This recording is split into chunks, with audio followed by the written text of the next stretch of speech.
Welcome to Invited Back. I'm Sabbath Kapahu, and we are in a deep dive mini-series based on the sessions at Stimulate Summit. We're going to continue the conversation about the session called Hope is a Rebellion with Tiffa Garza. I mentioned last time that I had the joy of reconnecting with her. I've known her since before she and Imua were married. I remember conversations that we used to have together in their early years of marriage, and I've seen her walk through this journey of 16 years of marriage as a musician, as a pastor, as a teacher, as a mother.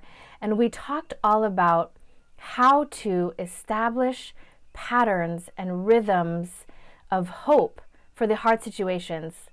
Because we know, no matter where you are in your journey as a wife or a husband, if you're watching this, or if you're planning on being a wife or a husband, these are good conversations to start now.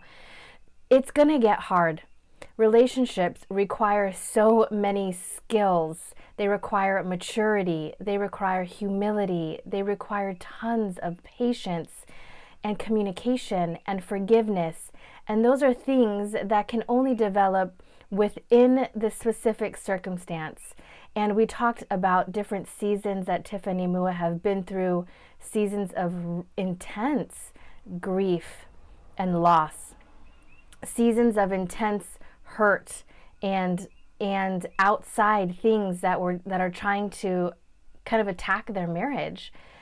And the reality of the day-to-day, how when we keep a tally of the things that we are upset about or our needs that aren't being met, but we forget or we choose not to communicate about them, then how is this other person that we get to live with, that we're sharing life with, ever supposed to know? She reminded us so powerfully that our husbands are not mind readers. And there's so much freedom when we come to that reality. Again, we're going to make some shirts because I just need to hear that every day. If I had a penny for every time I was reminded that my husband can't read my mind, I would be a rich woman right now. So tonight, we're going to talk about some of the resources. How can we build stamina, gain confidence, and be encouraged? What kind of skills can we continue to develop and practice? We need practice in order to grow. That's the bottom line. And relationships take tons of practice.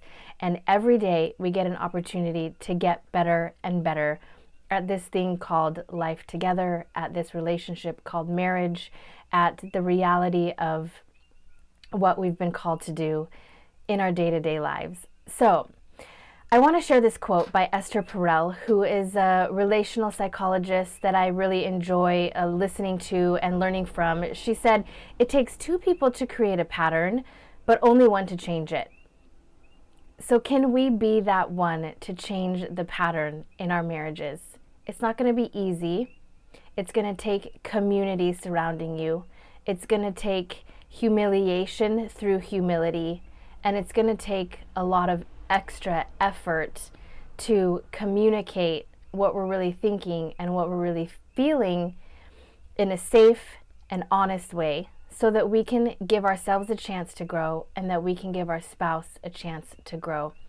I want to ask a few questions to us as a collective whole as we think about what hope as a rebellion means for our marriages. And Tiffa and I talked about these things in our interview, and I shared a little bit about them in the last session, and this is just a review before we get into the resources. So questions for myself. I'm going to ask myself this, and you can ask yourself too. Have I expressed my needs that aren't being met? Or have I just given nonverbal cues and expected my spouse to pick up on it? That is me. I am a work in progress in this area. Doesn't my husband know after this long that when I look this way, or I don't say anything, or I respond non-verbally in another way, doesn't he know what I'm thinking? No, he doesn't know what you're thinking. Okay, what next step will I take to avoid exploding in anger before I can address a problem, okay? What next step will I take to avoid exploding in anger before I express that there's even a problem? How many times have we found ourselves just with this pent up aggression and our spouse has been caught off guard because we've been holding on to it for a long time. We never communicated or expressed that this is a problem for us, and then all of a sudden it's too much. What am I going to do to avoid that for next time? Again, none of us is perfect. We're all on this journey together. So if this is like hitting you deep at home, there's so much solidarity. I am with you. Another question is, what tally marks am I silently keeping track of that I need to openly address? Tiffa talked to us about the reality that she would make a mental note. In fact, I think she said that she actually was literally making a tally board of the times that Emu didn't say I love you, or she would say it first. And the moment that she realized, again, he's not a mind reader. Again, even though she thinks he should know that she wants these things, if she hasn't expressed it, he's not going to know. So what tally marks am I silently keeping track of that I need to openly address?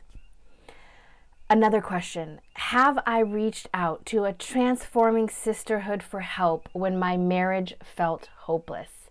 We talked a lot about in that session what it takes, what it looks like, how it feels to be in a marriage that feels hopeless. And there is some real deep issues that I can't address in a video like this, and we couldn't even address in that session. I mean, there are so many situations that that a simple conversation can't begin to touch, but we do know there is power in a sisterhood of people that will surround you, or a brotherhood of people that will surround you when your marriage feels hopeless. There's no way we're going to get through that season of hopelessness without a transforming group of people to support us. Have we reached out? And the last question, are there areas that I'm not willing to share about in fear of humiliation? And this is a powerful question. And again, it speaks to the need for other people, because we can't share if we don't have somebody to share with. Are there areas I am not willing to share about for fear of humiliation? Again, this journey is not easy. No one's going to promise that marriage is a walk in the park. We're going to tell you right now and over again, there are moments that you will feel hopeless. There are seasons that you might feel hopeless. And there are just a myriad of things that we know, that we talk about, that we see, and there's a myriad of things that nobody talks about, that you might feel like nobody sees. And if this could be just the beginning of feeling seen and known, of reaching out to that transforming community when you feel like your marriage is hopeless, then we have done the hard work. It takes one step forward. So here are some resources that I wanted to share with you based on the conversation that Tiff and I had. There is a book called Marriage Triggers, Exchanging Spouses' Angry Reactions for Gentle Biblical Responses, and that is by Amber and Guy Leah. And I'm going to have the links to all of these resources below, so you can make sure to find the links, check them out. Another book is called The 4 Habits of Joy-Filled Marriages, How 15 Minutes a Day Will Help You Stay in Love. This is by Marcus Warner and Chris M. Corsi. Again, the link will be below. Another book by Chris Corsi is called The Joy Switch. How your brain's secret circuit affects your relationships and how you can activate it. There is so much happening in that nonverbal communication. There is so much happening as we learn to live with our spouse that could easily trigger something. And if we don't know how to return back to joy, if we don't know how our brain is working, what neuro pathways are being formed, well, then we're missing out on an opportunity to grow and build the relational skill. Now, I hesitated there because, there's so much to be learned about the neural pathways. And again, in a conversation like this, we can just barely touch the surface. But that's why these resources are here. At least we can dig into them and begin to have that conversation. There's a YouTube video out there by Chris Corsi at Thrive Today called Bulletproof Your Marriage. There's a conversation with couples who are sharing from real life experiences and how relational skills have helped them. And the link again is below. I mentioned Esther Perel earlier, and I'll link to her website. She has a bunch of different resources for couples. Again, so much there. So I'll just put the link below. Again, I have to take a breath because I feel like that was a lot.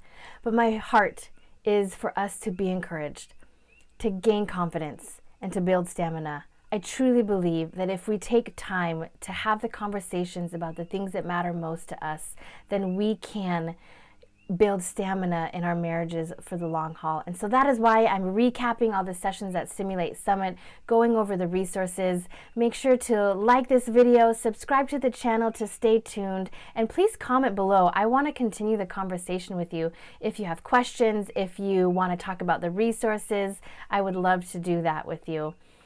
Until next time, aloha.